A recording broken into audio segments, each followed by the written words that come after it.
Hello बच्चों, आप सबों का मेरे इस YouTube चैनल में स्वागत है। और बच्चों, लेक्चर स्टार्ट करने से पहले वे स्टूडेंट्स जो हमारे चैनल को सब्सक्राइब नहीं किए हैं, चैनल को सब्सक्राइब कर लीजिए। ठीक है, चैनल को सब्सक्राइब करना फ्री ऑफ कॉस्ट है। और स्टूडेंट्स, काइंडली आप लोग वीडियो को शेयर करिए। ठीक है, तो बच्चों आज हम लोग इनवर्स फंक्शन के कुछ क्वेश्चंस को देखते हैं। कुछ एग्जांपल्स लेते हैं इनवर्स फंक्शन का, मतलब इनवर्स कैसे फाइंड आउट करना है वगैरह। और स्टूडेंट्स जो भी बच्चे इस लेक्चर को पहली बार देख रहे हो वो काइंडली प्रीवियस लेक्चर को जरूर देखें। अगर आप प्रीवियस लेक्चर को नहीं देखते हो तो ये समझ में नहीं आने वाला है। तो अगर आज के लेक्चर को अगर बढ़िया से समझना है तो आप जा करके इसके पहले वाला लेक्चर को जरूर देखिए। बच्चों यहाँ जो फंक्शन गिवन है f x equal to x divided by x plus two, इसको प्रूव करना है 1 1। इसको क्या प्रूव करना है? 1 1 प्रूव करना है। ठीक है, तो 1 1 प्रूव करना है तो फंक्शन क्या गिवन है बच्चों? सभी लोग जानते हैं 1 1 कैसे प्रूव करते हैं। फंक्शन गिवन है -1 to 1 टू आर, मतलब ये फंक्शन का डोमेन हो गया और ये फंक्शन का कोडोमेन हो गया। फंक्शन जो डिफाइंड है f x equal to x divided by x plus two है, ये फंक्शन है आपका। ठीक है, इस फंक्शन को सबसे पहले 1 1 प्रूव करना है। क्या प्रूव करना है? 1 1 प्रूव करना है। तो बच्चों यहां पर देख सकते हो कि डोमेन जो है फंक्शन का -1 से लेकर के 1 तक है और फंक्शन क्या है? F x equal to x divided by x plus two. तो हम लोग फंक्शन को 1 1 प्रूव करने के लिए क्या मानते हैं? F x one equal to क्या लेट करते हैं बच्चों? F x two such that x1 और x2 जो है, ध्यान देना, बिलोंग्स कर रहा है -1 से 1। जैसा कि इस फंक्शन का डोमेन जो है वो -1 to 1 है। डोमेन मतलब x का वैल्यू।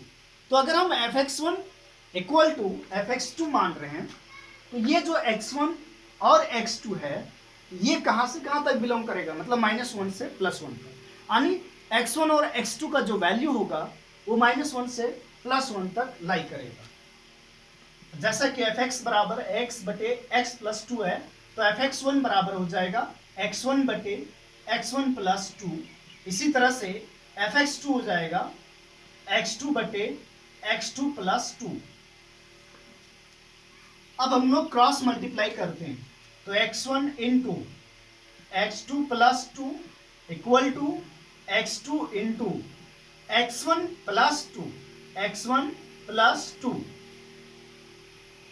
इसको मल्टीप्लाई करेंगे तो ये हो जाएगा x1 into x2 plus 2 into x1 equal to x2 into x1 plus 2 into x2। ये दोनों देखो कैंसिल हो जा रहा है और यहां से 2x1 इक्वल टू 2x2 आ जा रहा है और फिर क्या, ये 2 और 2 कैंसिल हुआ तो x1 इक्वल टू क्या आ गया? x2 आ गया। और अगर हम लोग fx1 इक्वल टू fx2 लेकर के चले हैं और सिंप्लीफाई करने के बाद x1 बराबर x2 आ जाता है तो हम लोग क्या बोलेंगे कि जो गिवन फंक्शन है fx इज 1 1। तो इस क्वेश्चन का पहला पार्ट प्रूव हो गया। फर्स्ट पार्ट में क्वेश्चन में बोला गया था कि इस फंक्शन को 1 1 प्रूव करिए। ठीक है बच्चों, ये क्वेश्चन एनसीईआरटी का है तो एग्जाम में आने का चांस बनता है, खास करके जैक बोर्ड और सीबीएसई बोर्ड में। अब हम लोग को आगे क्या फाइंड करना है? Find the inverse of the function f whose domain is -1 to 1 and the range of f, range of f। ठीक है, सिंपल सी बात है बच्चों, आपको इनवर्स फाइंड आउट करना है। रेंज ऑफ f निकालो या नहीं निकालो कोई दिक्कत नहीं है, हम लोग को इनवर्स निकालना है। और इनवर्स फाइंड आउट करने के लिए हम लोग क्या करेंगे? Inverse of F x. अब क्या फाइंड आउट करना है? Inverse of function F x. और इनवर्स फाइंड आउट करना है तो इन्वर्स फाइंड आउट करने के लिए हम लोग क्या करते हैं, इन्वर्स फाइंड आउट करना है तो सबसे पहले फंक्शन को, जो गिवन फंक्शन है इसको y मान लेंगे। तो let fx equal to y, fx equal to y, fx का वैल्यू क्या गिवन है, x divided by x plus 2 equal to y. हम लोग यहाँ सिंप्लीफाई करके x का वैल्यू निकालते हैं इन टर्म्स ऑफ y। इसको सिंप्लीफाई करके क्या निकालना है, x का वैल्यू निकालना है in terms of y।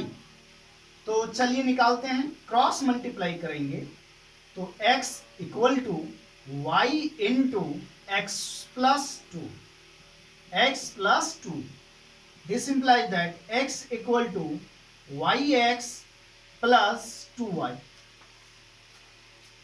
Y x plus two y. अपने को x निकालना है तो x वाले टर्म को एक साइड ले आते हैं, लेफ्ट साइड ले आते हैं, तो x minus y into x equal to two y. यहां से एक x बाहर आ जाए क्योंकि एक x यहां भी है यहां भी है, तो एक x बाहर आ गया, यहां बच गया 1 माइनस यहां क्या बचा y equal to two y. तो x इक्वल टू आ गया 2y divided by 1 minus Y. यहां से पता चल रहा है कि y का वैल्यू क्या नहीं होगा, 1 नहीं होगा।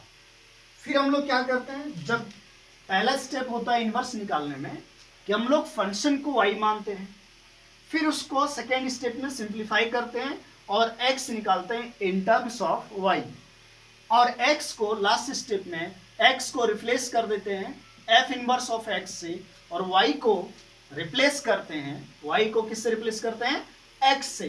तो क्या हो गया 2 into x divided bye 1 minus x. तो ये आपका इनवर्स आंसर हो गया। चलिए बच्चों इसको नोट डाउन कर लीजिए।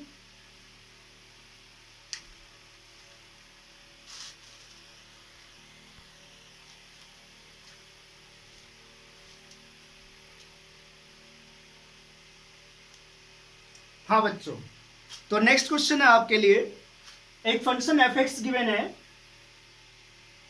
4x प्लस 3, सो दैट आपको प्रूव करना है कि ये फंक्शन जो है ये इन्वर्टिबल है, और अगर इन्वर्टिबल है तो इनवर्स भी फाइंड आउट करना है।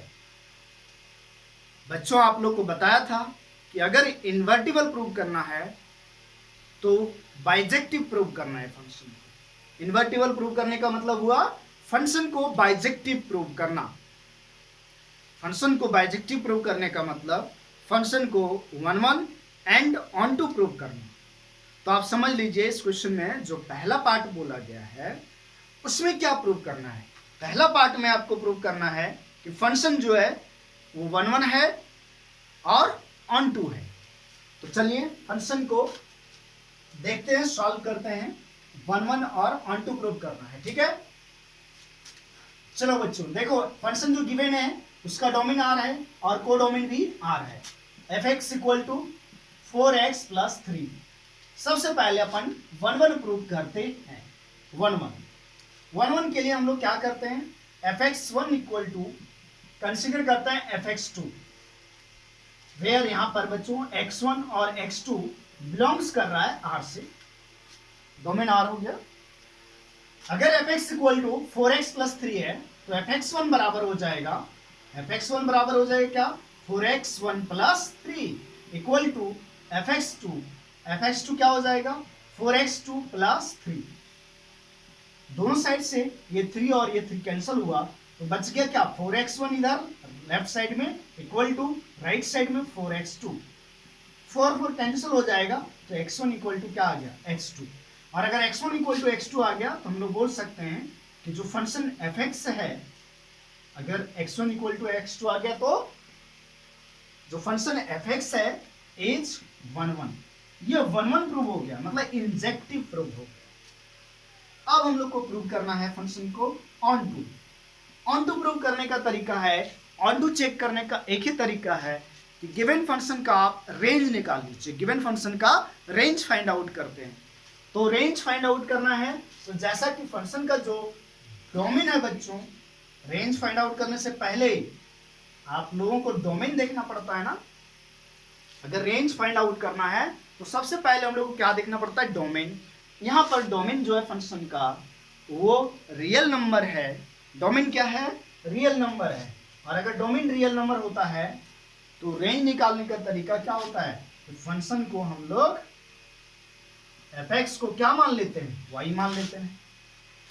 fx बराबर गिवन है 4x + 3, तो fx के जगह पर आ जाएगा 4x + 3 इक्वल टू y हो गया। यहां से सॉल्व करके हम लोग को क्या निकालना पड़ता है, x निकालना पड़ता है। तो 4x equal to, this imply that 4x equal to y - 3, y - 3। यहां से x बराबर आ गया y - 3 डिवाइडेड बाय 4। तो देखो रेंज निकालने के लिए हम लोग फिर इसको देखते हैं। यहां पर हम लोग देखते हैं कि y का किस वैल्यू के लिए ये डिफाइंड है। तो y यहां कुछ भी रखेंगे ये पूरा फंक्शन डिफाइंड रहेगा, क्योंकि y कहाँ है, नोमिनेटर में है और पॉलिनोमियल के फॉर्म में है। डिनोमिनेटर में y वगैरह नहीं, आप लोग जानते हो। तो यहाँ y बिलोंग्स टू क्या हो गया, r। यानी कहने का मतलब रेंज क्या हो गया हमारा, r। और ये जो रेंज आ रहा है, ये जो रेंज आ रहा है वो फंक्शन के कोडोमेन के इक्वल है। कोडोमेन कितना है, r ही है, कोडोमेन भी r है। तो रेंज इक्वल टू, अगर कोडोमेन हो जाता है, रेंज इक्वल टू क्या हो गया, कोडोमेन हो गया। तो इसलिए जो फंक्शन fx है कैसा फंक्शन है, ऑन टू, तो fx इज ऑन टू। तो from 1 and 2, from 1 and 2 equation 1 और 2 से हम बता सकते हैं कि फंक्शन 1 भी हुआ और ऑन टू भी हो गया। इसका मतलब फंक्शन जो है वो बाइजेक्टिव हो गया, fx इज बाइजेक्टिव।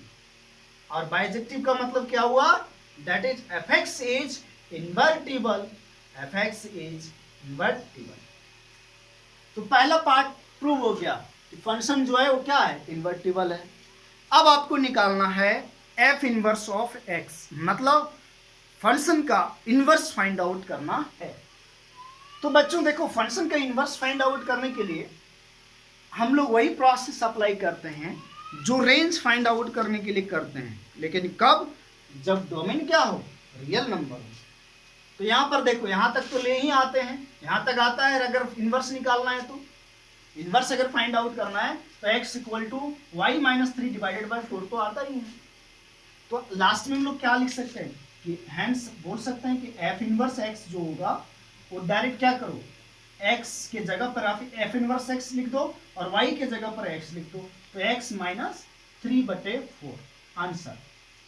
अगर आप एक बार ये काम कर लिए हो ना, मतलब ऑन टू प्रूव करने के लिए अगर ये काम कर लिए हो, तो इनवर्स निकालने के लिए फिर से आप ये काम नहीं करोगे, डायरेक्ट आंसर लिख दोगे इस तरह से।